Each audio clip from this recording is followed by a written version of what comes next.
Hello, my name is Kindson Munonye and this is Project Management Courses, and thank you once again for joining me as we continue our discussion on the project time management knowledge area. And today we are going to be looking at control schedule, the last of the processes on the project time management knowledge area, and this is the only process and the last process that falls under the monitoring and controlling process group. Previously on the project time management knowledge area, we considered the develop schedule, which is a process that establishes the schedule baseline that will be used as a basis for measuring the project's performance. Control schedule is a process of monitoring the status of the project activities to update project progress and manage changes to the schedule baseline to achieve the plan. So the key benefit of this process is that it provides the means to recognize deviation from the plan and take corrective and preventive actions, and thus minimize risks. Control schedule is a component of the perform integrated change control process and is concerned with determining the current status of the project schedule, influencing factors that create schedule changes, determining if the project schedule has changed, and managing the actual changes as they occur. So develop schedule is actually a monitoring process that you are monitoring the status of the project to check is it still in line with the planned schedule baseline.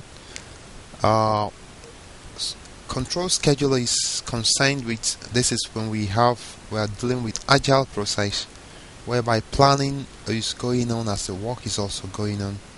Okay, determine current status of project schedule and comparing it with total amount of work delivered and accepted against the estimated amount of work completed for the elapsed time period, and conducting retrospective reviews, that is scheduled reviews, to record lessons learned for correcting process and improving if required. So we are saying that here agile approach makes a plan for a short duration, does the work, makes another plan continuously like that. The agile method does not plan everything and then start working. So in such situation, as you take a time period, you measure what has been accomplished and compare it with what has been planned for that particular relatively short time period. So control schedule also has to do with prioritizing the remaining work or the backlog, still on agile methods applied, and then determining the rate at which deliverables are produced, determining the project if the project schedule has changed, and managing actual changes as they occur. The ITTOs for control scheduler: for input we have project management plan, project schedule.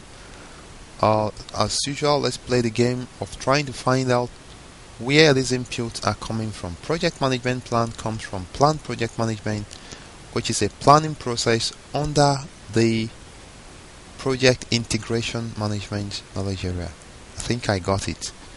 Project schedule came from the develop schedule process under the project time management knowledge area, and is also a planning process. Work performance data came from work performance data is an output of direct and managed project work. I think so, something like direct, but it comes from a number of processes. So let's skip.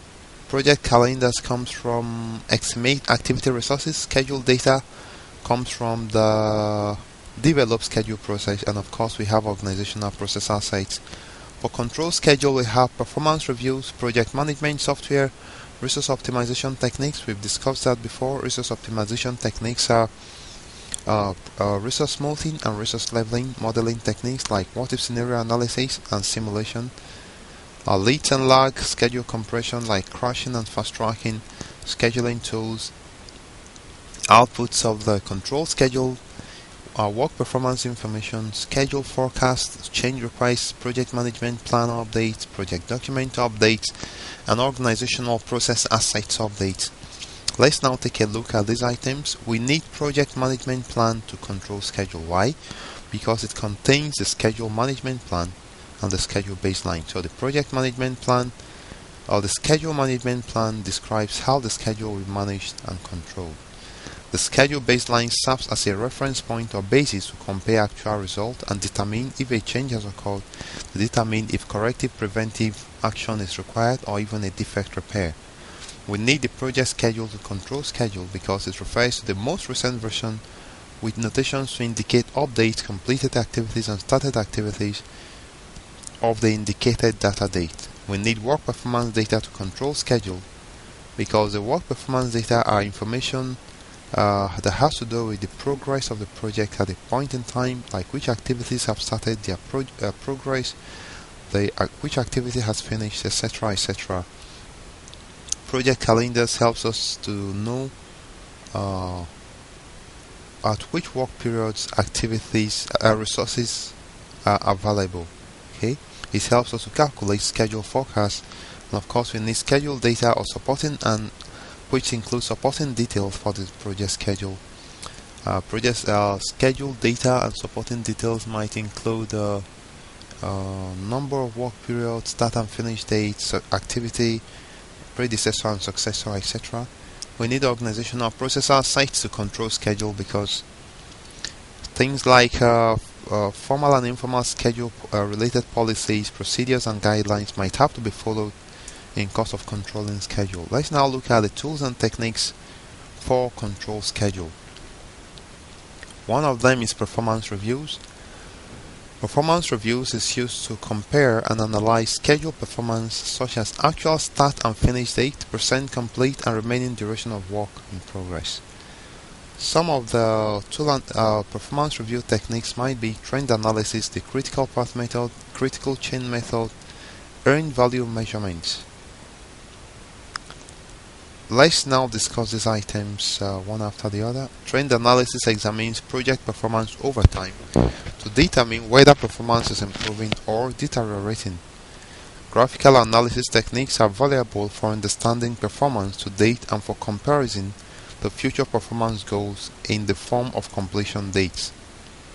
Critical path method compares the progress along the critical path and can help to determine the schedule status. The variance on the critical path will have a direct impact on the project end date. Remember, the critical path has zero total float, and so if you vary the duration there, it means that it will affect the end date or the overall duration of the project.